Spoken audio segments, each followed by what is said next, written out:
If you think you need ads, a big team, or endless hours to build a 7-figure business, this video is going to flip your worldview. This is the story of a single mom who scaled from $0 to $120,000 a month in just 60 days without ads, without hiring a huge team, without losing her mind. Let's break down exactly how she did it and how you can copy it step by step. So first and foremost, let me show you who this person is. Her name's Katie. I want you guys to actually see she's a real person and she actually exists. So this is her Instagram. Now, Katie, I will say she has a very good grasp of organic. Most clients I get, they don't have organic audiences this big. Like, she has a really good audience. As you go down, she has a lot of controversial and polarizing content just with the way, not even really like by what she says, it's just more so how she says it, right? It's actually really funny and she's really good at what she does. So you should definitely check her out. Her issue when she came to me was, hey, I'm doing around, $60,000 a month, Tanner, and I just can't take any more sales calls. I'm super stressed out. I have kids, I have a life. Like, I need to fix this. I need to get a sales rep. And I said, whoa. Like, that makes literally no sense. Why would you get a sales rep when you're only at $60,000 a month? And the reason I say that is most sales reps who are good want to make at least $10,000 a month and they get paid 10% commission. So if you're doing $60,000 a month, that's only $6,000 a commission, right? So one, the rep probably won't be that good because they're not getting paid a lot. So it's going to be a very newbie rep, which is going to hurt the revenue worse. And then number two, like, you don't even have enough volume. So I said, well, why can't you take any more calls? And she showed me her call calendar and it was absolutely packed. And I said, okay, we need to cancel 30% of your calls. You're taking way too many calls. So I don't have her old application, but I want to show you guys her new application so you guys can see how it is. So,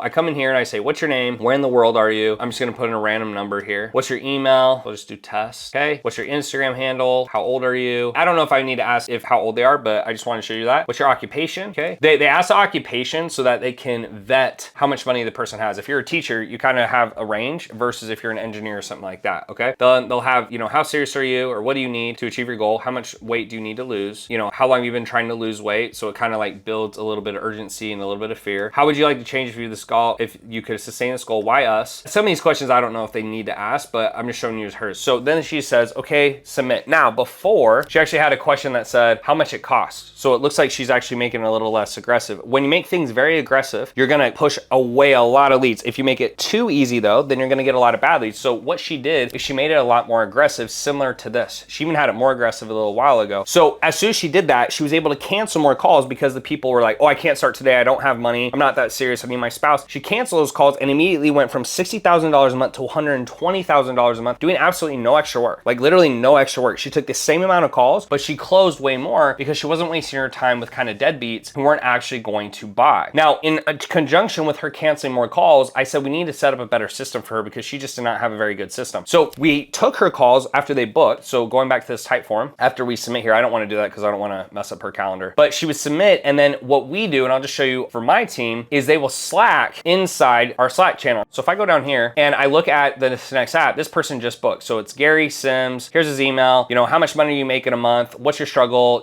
How much money, are you making currently? And then like, are you ready to move forward? And here he says, no, right? Like, I'm not ready to move forward. So then my setters will come in here and say, follow up on investing. That is a key to scale because you don't want to take calls that are not vetted. Why? Because if you start doing that, your team will get too big. You'll have 3 sales reps. They're all making $5,000. They're going to quit. You're going to lose your mind because you're taking all these calls that you don't want to take. So when you start a business, it's okay to take all the calls, but then as you start to see, okay, these people usually don't close, these people do, and assuming your sales capability is down, you don't want to take those calls anymore. So that was Katie's issue because she's really good at sales, but she was just taking calls of people that were never going to close. So as soon as we cancel those and then we started zapping her applications inside the Slack, her team was able to follow up on the bad applications where it like looked iffy. So like this guy here, you can see, hey, do you have funds to invest? No. Okay, well, like if you're not going to invest in anything, then we're not going to take the call with you. Why? Because that just makes my sales team booked out and wasting time with people that are never going to close. And everyone has limited energy. We're not robots yet, right? Maybe in a few years you'll have AI robots who take sales calls for you. But for now, if a human's taking the calls, they only have so many calls they can take a day. So if they're taking 6 calls a day or 8 calls a day and you waste 2 or 3 of those calls that are never going to close, it doesn't make sense. So it doesn't mean you just cancel any iffy calls. A call that's like iffy, let it through. But this is what we did for Katie and it made a huge difference in her business and she was able to double that within 60 days. So then she got to 120,000 just doing the same thing. And she has a lot of profit because she has a really good organic audience. So when I see an influencer or a coach, whatever you want to call them, and they have a really good audience like this, the next thing to scale is moving into ads. Why? Because she really can't get any more views. Like, to be honest, like once someone is getting a lot of views, it's like, okay, can you go more viral like Mr. Beast, or can we pay for eyeballs, AKA ads? And so for her, I said, look, you have such a big audience and you've never ran ads before. Let's just do retargeting ads to DMs in conjunction with your content. So now she's she's doing retargeting ads that go to her DMs. And when they go to the DM, she will fire a link, let me take you, that will go to this funnel, okay? So it's kind of like, okay, here's what we do, et cetera, et cetera. She has a video down here. Obviously, like there's little tweaks we can make and maybe like move videos up or add a video at the top, but then they can apply. And by applying, right, they go back through this application that we just did. And so now she's on her way to doing over $200,000 a month, spending very little on ad spend. Now, ad spend, usually you will get 3 to 4x returns. So if you spend 10 grand, you'll make 30 to 40. If you spend 20 grand, you'll make, 80 to 100. But she's actually doing a 5 to 6x return, sometimes 7. And I think a lot of times that has to do with if you have a really good organic audience. So someone in particular, like Alex Hormozi has a really strong organic audience. So when they run ads and they only do retargeting, they get massive returns. And that just comes down to branding. She's done a really great job with branding. So most people I work with, they actually have no branding at all. Makes it a lot harder. With her, because she already had this and she was having a little success, it was really easy to help scale her a lot faster. So how Katie scaled is really simple. She basically says things a unique way. It's really polarizing, right? She's a little bit more aggressive and to the point. She already had something working. We canceled 30% of her calls. So then she went from 60 to 120,000, taking the same amount of calls, the same amount of work, but making double the amount of money. And then when she got to 120,000, now we're actually going to start scaling her up using ads. And we're going to start with retargeting with DM ads. Why? Because people who've seen her once are more likely to click on the ad. If someone has never seen her before, so a cold ad, they're less likely to interact and they're less likely to close. So we start with retargeting and then we can move into cold. And I think she'll be doing, $300,000 to $400,000 a month as long as she sticks with it. So this is how a single mom was able to go from $0 to $120,000 a month in 60 days. If you want to see how I scaled a physical therapist and his partner from $0 to $200,000 in 120 days, you can click right here.